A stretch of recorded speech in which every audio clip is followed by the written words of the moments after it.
Bonjour à tous et à toutes, je suis ravie de vous retrouver aujourd'hui en vidéo pour vous présenter ma sélection de sorties littéraires pour le mois d'octobre qui me font envie, et autant vous dire que j'en ai noté quand même quelques-unes et qu'il y a des choses dedans qui me font très envie. Donc voilà, du coup je vais vous présenter tout ça. Pour cela je vais me munir de mon nouvel iPad. On va commencer avec un livre qui n'est pas une grande surprise si vous avez vu un de mes derniers points lecture, puisque je vous disais que j'avais lu Le sang de la cité, donc le premier tome de Capitale du Sud, aux Forges de Vulcain, que j'avais beaucoup aimé, et qu'il s'agit d'une série de fantasy dans laquelle en fait il y aura deux trilogies de fantasy. Une qui s'appelle Capitale du Sud et une qui s'appelle Capitale du Nord, qui se passent dans le même univers et qui sont du coup chacune écrites par un auteur de fantasy français différent. Et donc du coup le 1er octobre est sorti le premier tome de Capitale du Nord, qui s'appelle donc Citadin de demain. La couverture ressemble à ça. Et donc le projet global s'appelle La Tour de Garde, et ce tome-ci est écrit par Claire Duvivier.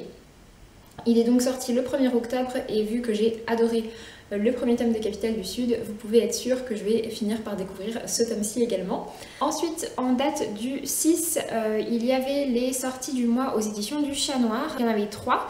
La première, il s'agit d'un roman et c'est À l'ombre du manoir par Lizzie Felton. J'avais pas lu son premier récit, Les Amoureux de la Lune, il m'intéressait pas forcément plus que ça, mais c'est vrai que celui-ci me rend quand même assez curieuse par l'ambiance, donc pourquoi pas. Donc celui-ci c'était un roman donc assez long. Les deux autres, il s'agit de Lullaby et de Quand vient le dégel. Et pour le coup, ce sont des novellas, et ce sont des novellas plutôt fantastiques, plutôt également en thème avec Halloween, etc. Enfin, en tout cas, plutôt faites pour la période. Et donc tout ça est sorti en date du 6. Pour les romans des éditions du Chat Noir, vous pouvez vous les procurer en librairie, les commander en librairie ou bien sur certains sites marchands. Mais le moyen le plus simple de vous les procurer, c'est clairement de les acheter directement sur le site des éditions du Chat Noir.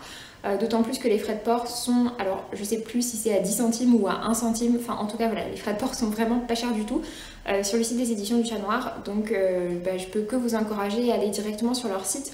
En plus ça leur permet également d'avoir une meilleure marge sur leurs romans, et tant mieux, ça permet de soutenir cette maison d'édition. J'ai noté en date du 6 également la sortie de Porcelame par Célia Flo.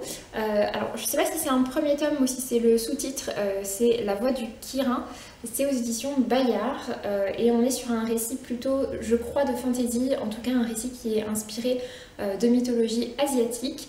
Je sais plus si c'est en Chine ou au Japon, j'ai un petit doute. Célia Flo avait déjà sorti un récit, Le Cirque Interdit chez Scrinéo, que j'avais trouvé pas mal, et elle avait également sorti Anergique chez Naos, qui m'avait davantage plu, qui m'avait plutôt bien convaincue. Il y a quelques petites choses, mais sinon dans l'ensemble ça m'avait bien convaincue. Après ça, en date du 7, j'ai noté deux sorties chez les éditions Pocket, donc en format poche. Tout d'abord, on a la sortie des Sorcières de Pendle par Stacey Halls, en sachant qu'il y a un nouveau livre qui est sorti qui s'appelle Les Orphelines de Foundling, et que normalement j'ai reçu chez moi, il faudrait que je vérifie ça en rentrant. Du coup on est sur un récit ici qui se passe, alors je crois que c'est au XVIIe siècle, mais je dis peut-être des bêtises, dans lequel on va suivre toute une histoire avec des femmes qui vont donc être accusées de sorcellerie parce qu'elles sont un peu différentes, et parce qu'il y a une femme qui va se retrouver à aller voir une dame qui aide les femmes à avoir des enfants, en gros. Mais c'est très mal vu par tout le monde, sauf qu'elle elle a très envie d'avoir un enfant, et du coup elle est prête à essayer ça. C'est un récit sur lequel les avis étaient plutôt bons, et c'est pour ça que ça m'intéressait de découvrir l'autre. Également le 7 sort un autre récit chez Pocket, et alors celui-ci je pense vraiment me le procurer, puisqu'il s'agit de La mer sans étoiles par Erin Morgenstern. Il était sorti chez Sonatine, et donc là ça y est, il arrive enfin en poche chez Pocket. Et Erin Morgenstern, c'est l'autrice qui avait fait en premier roman Le Cirque des Rêves. C'est un récit que j'avais adoré au moment où je l'avais lu, je l'ai lu il y a longtemps. Ça m'avait donné très envie de découvrir La mer sans étoiles. Il s'appelle The Starless Sea en anglais, et il y a une couverture avec une abeille, je crois, dessus, un peu dorée. C'est un récit qui apparemment est très particulier, c'était déjà le cas du Cirque des Rêves, mais apparemment c'est un récit qui est très particulier. Je ne saurais pas trop vous en faire un résumé. Il me semble que c'est de la fantaisie, qu'on parle dans quelque chose d'assez onirique aussi, avec une écriture assez dense. De ce que j'ai compris, soit on aime beaucoup, ou soit on n'accroche pas du tout à l'écriture, donc j'espère vraiment aimer. Ensuite, en date du 8, on a une autre sortie que j'attendais beaucoup, puisque, alors je sais plus si c'est le dernier tome ou si c'est l'avant-dernier tome du Sentier des Astres par Stéphane Plateau qui sort aux éditions des Moutons électriques en grand format. Donc ce 4e tome s'appelle Jaunes yeux. Il est déjà sorti en fait en grand format avec cette couverture-ci, donc dans l'édition souple, mais pour ma part je les ai tous dans cette édition-ci qui est une édition en hardback avec une dust jacket par-dessus qui était la première édition en fait dans laquelle ils sont sortis. Ensuite ils les ont tous réédités en version souple. Pour ceux qui ne connaissent pas, alors déjà les Moutons électriques en fantasy ont tendance à publier des titres dont la plume est assez travaillée, donc on est sur de la fantasy souvent assez descriptive avec des univers je trouve hyper intéressants et voilà vraiment cette écriture travaillée qui plaît pas du coup forcément à tout le monde. Et dans ce récit là, Sentier des Astres, on est sur un récit qui se passe vraiment dans les terres du Nord, dans le Grand Nord avec des expéditions etc. Ensuite en date du 13, on a une autre sortie forcément que j'attends beaucoup, vous l'aurez compris, il y a beaucoup de sorties qui me font très envie ce mois-ci mais celui-ci clairement fait aussi partie de mes priorités d'achat, fera aussi partie de mes priorités d'achat, puisqu'il s'agit de la sortie de L'Arpenteuse de rêve par Estelle Faye. Et si vous me suivez, vous savez que j'aime beaucoup le travail d'Estelle Faye. Elle vient de sortir un autre récit qui s'appelle Ouijego, qui est lui en adulte, que j'ai pas encore lu mais que je pense lire là tout bientôt. Et donc sort le 13 L'Arpenteuse de rêve, qui est celui-ci un récit plutôt destiné à un public jeunesse, qui sort chez Rajo. J'aime beaucoup cette couverture, je la trouve très chouette. Et j'avais beaucoup aimé la manière dont Estelle Faye avait pitché ce récit en expliquant du coup donc il y a une jeune fille qui a je crois un pouvoir lié au rêve qui permet donc de se promener parmi les rêves etc. Ça avait l'air hyper intéressant, c'est du Estelle Faye, je lui fais complètement confiance, voilà. Également en date du 13, on a la sortie de Là où brillent les étoiles par Nadia Hachimi aux éditions Hauteville, anciennement Milady. Alors, je suis juste un petit peu déçue qu'ils aient pas gardé la même charte graphique. J'aime beaucoup cette couverture, mais ils n'ont pas gardé la même charte graphique que pour ces autres récits. Et je trouve ça un tout petit peu dommage. Peut-être qu'ils le reprendront pour le format poche. Les Nadia Hachimi, je les ai toujours... Ah non, je les ai pas toujours lus en poche. Il y en a un au moins que j'ai lu en numérique à sa sortie et que j'ai acheté en poche après. Mais vraiment, j'aime énormément le travail de Nadia Hachimi. Je trouve son écriture fantastique, j'aime beaucoup ses récits. Nadia Hachimi est une femme originaire d'Afghanistan qui est pas mal comparée à Khaled Hosseini pour ses récits, mais plus avec le penchant centré sur l'histoire des femmes. J'ai beaucoup aimé ses récits. Son plus connu, c'est son premier, La perle et la coquille. Mais moi, mon préféré, c'est Pourvu que la nuit s'achève. Je ne sais absolument rien de Là où brillent les étoiles, si ce n'est que ça se passe à nouveau en Afghanistan, qu'on va sûrement à nouveau parler de personnages principaux féminins.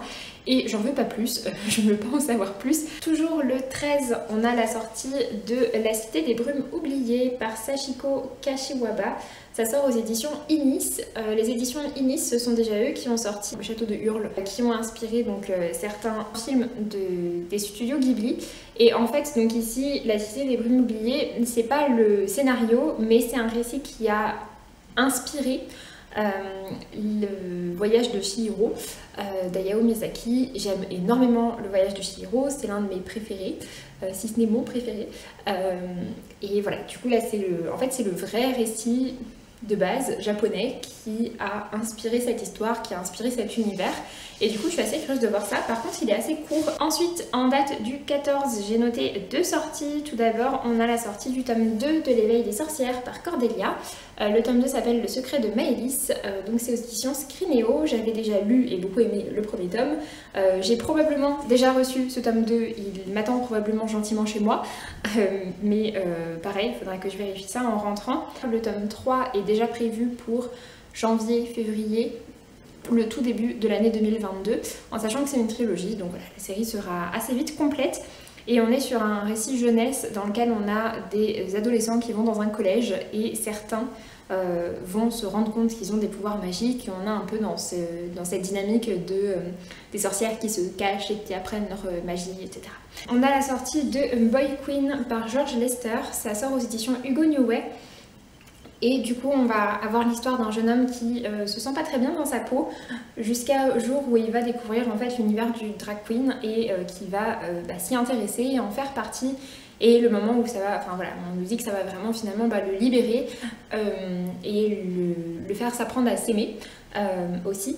Et George Lester lui-même fait du drag queen, donc voilà, je pense que ça va être assez intéressant. C'est un récit qui a l'air d'avoir eu quand même un petit succès en anglais. Le fait que ce soit écrit par une personne concernée, je pense que c'est plutôt gage de qualité. En tout cas, c'est gage de bonne représentation. Ça ne veut pas forcément dire si le récit sera captivant ou si le rythme sera bien fait, ce genre de choses, si c'est bien écrit. Mais en tout cas, ça ne devrait pas trop raconter de bêtises. En date du 15, on a 2 sorties chez Léa. Si vous ne savez pas, les éditions Léa ont racheté les éditions Lynx l'année dernière et depuis, ils n'avaient pas publié de récits. Là, ils commencent à republier certains de leurs titres puisque du coup, ils avaient arrêté de les produire sous le couvert Lynx. Donc là, ça commence à ressortir et on a du coup la grande nouveauté qui sort, à savoir que les éditions Lynx du coup vont faire des traductions, enfin les éditions Léa Jeunesse vont également faire des traductions maintenant. Et la première à sortir, il s'agit de Three Dark Crowns par Kendall Blake. C'est un récit que j'ai tellement vu passer en VO. C'est un récit dans lequel il y a 5 tomes. Je sais plus très bien si ce sont 5 tomes qui se suivent ou bien s'il y en a certains qui sont des tomes compagnons ou des préquels, je sais pas exactement. Mais en tout cas, il y a 5 livres au total. La série est, je crois, terminée en anglais.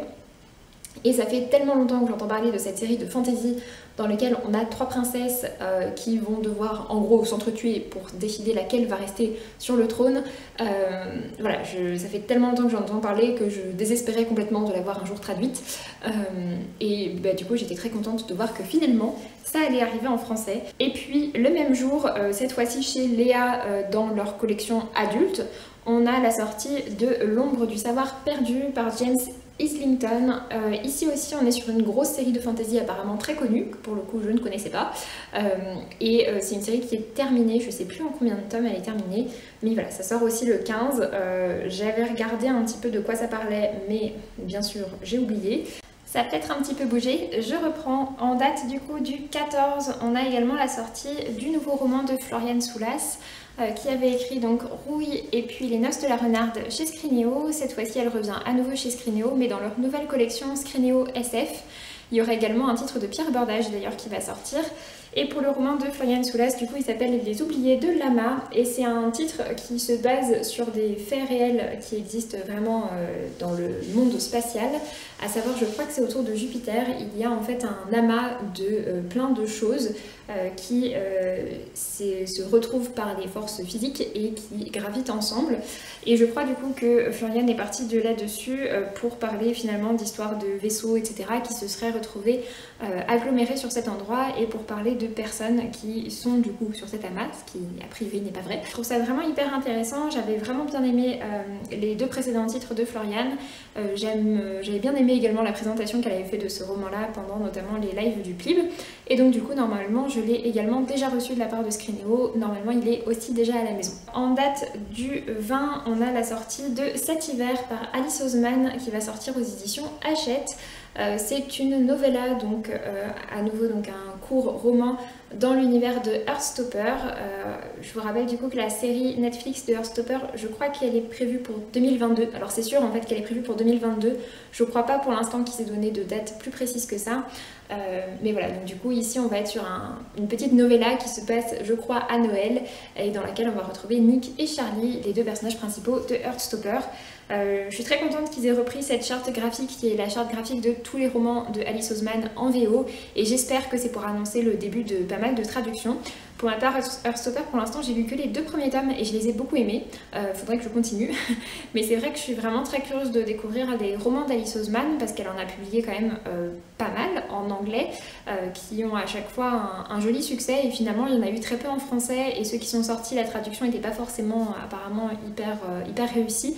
Donc voilà, j'espère vraiment que c'est pour lancer une nouvelle dynamique vers la publication des traductions d'Alice Oseman. Ensuite, en date du 21, on a en fait 2 sorties chez Gallimard, puisque en début d'année est sortie la version poche de La Marque des Anges, donc Fille des Chimères, par Laini Taylor dans leur collection poche du Pôle Fiction. Elle est sortie donc en janvier je crois, pour ma part je l'ai achetée cet été en poche, je ne l'ai pas encore lu, on est sur du fantastique qui se passe je crois au départ à Prague en tout cas, et j'étais très curieuse de le lire parce que j'ai vraiment adoré pour ma part Le Faiseur de Rêves qui était je trouve un univers de fantasy vraiment dingue. En date du 21, la sortie en poche du tome 2.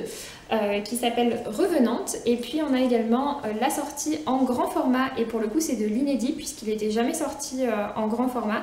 Les deux autres sont disponibles en grand format avec une couverture toute bleue, pas très jolie, mais du coup va sortir enfin en grand format Au-delà des légendes, donc le tome 3. Et je suis vraiment très contente qu'ils aient repris ces couvertures-là, qui sont des couvertures qui existaient en version originale et que je trouve vraiment être les plus jolies pour cette série. Ensuite, en date du 22 octobre, on a la sortie que j'attendais le plus de cette fin d'année, je pense. Clairement de ce mois-ci, c'est sûr et certain, mais je pense de cette fin d'année de manière générale. Et je vous ai dit voilà plusieurs fois dans cette vidéo qu'il y avait des sorties qui me faisaient hyper envie, que je pense vraiment m'acheter.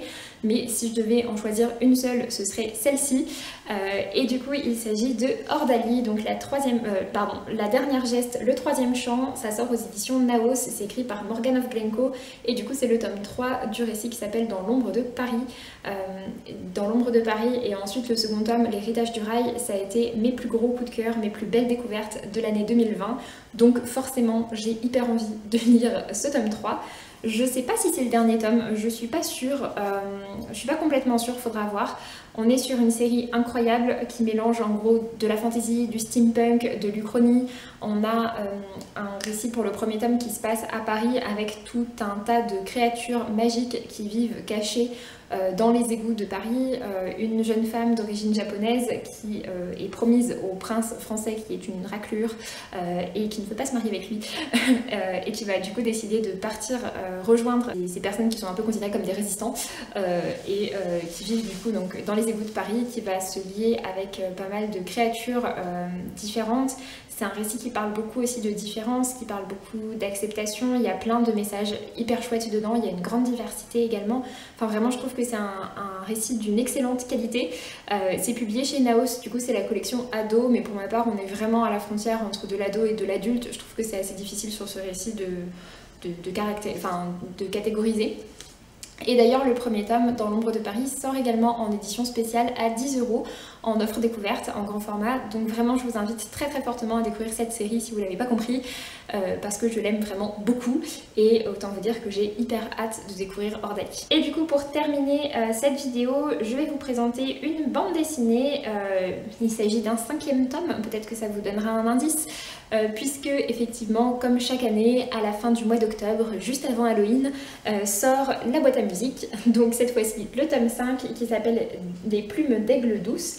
C'est aux éditions Dupuis et c'est toujours par Gigi et Carbone. C'est une série que j'aime vraiment beaucoup, à laquelle j'ai un très chouette attachement, même si je trouve que le tome 4, les tomes 3 et 4 je crois, m'ont peut-être un petit peu moins plu que les deux premiers, mais il n'empêche que j'ai à nouveau hâte de découvrir ce nouveau tome, que je l'achèterai sans aucun doute. Je crois que ce 5e tome ferme un arc narratif. Il me semble pas que ce soit la fin de la série, mais il me semble qu'en tout cas c'est la fin d'un arc narratif. Je sais pas si on changera ensuite de titre ou quoi, mais voilà, il me semble que c'est ce que j'avais vu. Donc voilà, et donc ça sort le 29. Sur ce, j'en ai donc fini avec cette vidéo, j'espère qu'elle vous aura plu. N'hésitez pas à me dire si je vous ai donné envie de découvrir certains de ces titres, si vous avez noté d'autres titres que j'ai pas relevés dans ma vidéo, soit parce que tout simplement je les ai pas vus, ou bien soit parce qu'il a fallu faire un choix. Mais voilà, n'hésitez pas à me dire ça. Et puis donc pour ma part, je vous laisse, je vous dis à très bientôt pour une prochaine vidéo. Salut!